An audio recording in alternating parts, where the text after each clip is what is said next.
Welcome to the tool review channel. For today's video, we were taking a look at the Klein Tools D530-10 Plier Wrench. Now, this is a relatively new release from Klein Tools, and this is their take on the knipex Pliers Wrench. As you can see, this one is the 10-inch version, indicated by the -10 in the model number. And as you can see, it is got this black coating on it, and then you also have the yellow dipped handles right here. I am beginning to wonder if they're going to do the journeyman style handles with these as well, because they're standard water pump pliers that they do. They offer them in the dipped handle, and they also offer them with the journeyman style handles. So I'm wondering if Klein's going to do that here in the future. But you can see right there, you have your model number right there, and it's your D530-10. And then you have some safety warnings. You have this is an insulated tool, and then, you know, wear appropriate safety wear. And then that's just your warning triangle. And then you can see right here, you have your patent for the tool right there. And then you have the knipex name here on your little spring mechanism right here. Now, what makes this plier different from the knipex version of this plier is this is a, I guess the Klein calls it like a 2-in-1 version of the plier, where you can have smooth jaw, both smooth jaws right here on the top, and you can also have this serrated jaw right here on the bottom. Basically, you can pop this part off, which I'll show here in a minute, and you can swap the heads around for whatever you need to do that for.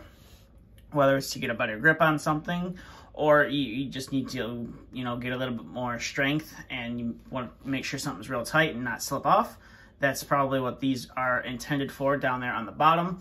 Now, unlike the knipex ones, they don't have the different sizes laser etched onto the surface of the plier, but they do have a bunch of adjustable teeth, and how you adjust that is you basically press the button, and instead of them being on the teeth, they are on the inside of the plier, which is kind of different, whereas the version of the knipex, they're all on this side. So that is definitely a cool mechanism right there, so you can pretty much open it up to wherever size that you are going to need. And as you can see, this one will go below 1 3/4 inches, so that is a fairly large opening right there, which is nice.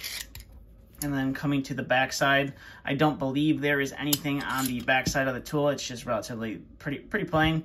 Nothing crazy back there. As you can see, it's a fairly easy to operate tool. And like I said before, this is a 10-inch long pair of pliers, which I am beginning to wonder if they are also going to maybe introduce a 12-inch pair and maybe a 6 or 7-inch pair, kind of to match knipex. But like I said, I'm not 100% sure if they're going to do that. Now, on the packaging for this tool, it does say made in the USA with global components. Now, I am going to guess and say the global component on the tool is maybe this spring mechanism that Klein maybe produced or had produced for them, and then they probably did the rest of the tooling here in the States, but I'm not 100% sure on that.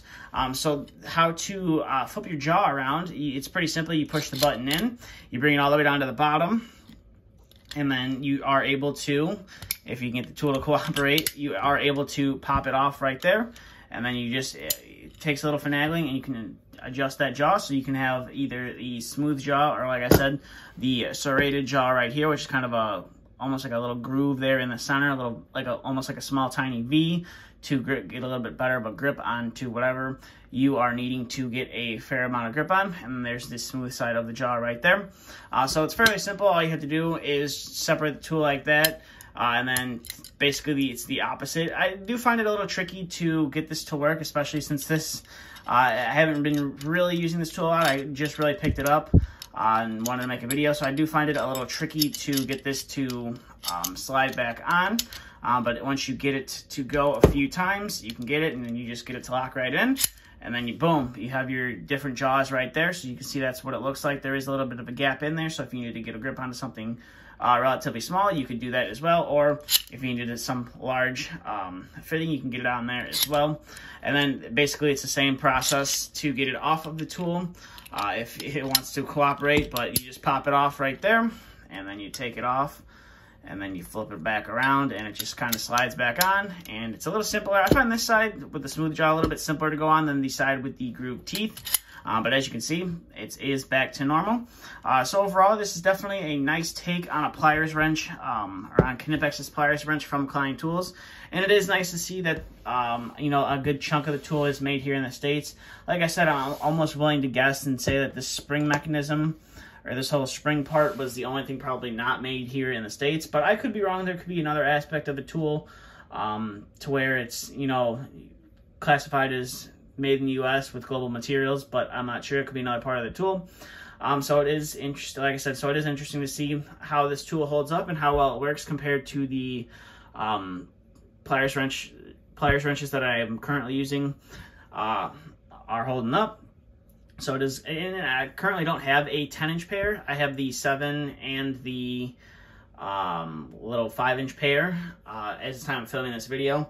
I do plan to buy the 10-inch pair of the knipex. Maybe I'll do a little comparison video on both of these. But with that being said, that's pretty much it for all of this. At the time of filming this video, right now, you can only get them at Home Depot. I stumbled upon them on the Home Depot website looking for, I forgot what I was looking for, but I stumbled upon them on the Home Depot website and tried to look them up on Klein's website and didn't really find any information about them on Klein's website right now. It's kind of like when they released their new wire strippers a year or so ago, where you basically the only information on them was what Home Depot had to offer.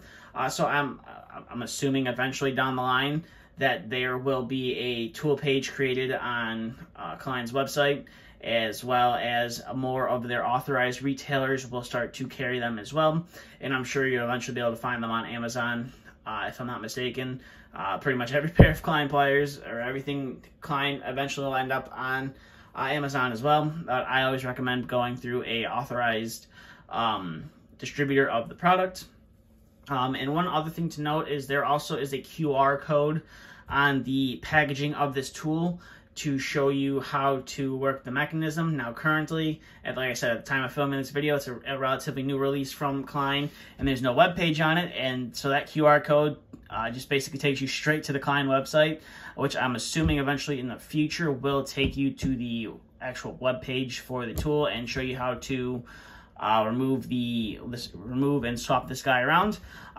But that's pretty much it for this video, so I hope you guys did enjoy this, and if you are looking to pick these up for yourself, I'll leave the link down in the description below. That'll take you right on over to Home Depot where you can pick these up for yourself. I was actually able to pick these up in the store. Not all the Home Depot stores have them in stock. I had to drive to another Home Depot that was close to me to pick these up because the Home Depot down the road from me did not have them in stock, but I'm assuming eventually when Klein makes a lot more of them and starts distributing a lot more of them, I'm sure you'll be able to find them at your local Home Depot in store. But if not, you can order them online, and I'm sure they'll ship them to you within 3 to 5 days. You'll have them. But with that being said, that's all I have for this video, so thank you for watching. If you have any questions, comments, concerns, please feel free to leave them down in the comment section below. And thanks for watching, and stay tuned for the next video to be uploaded.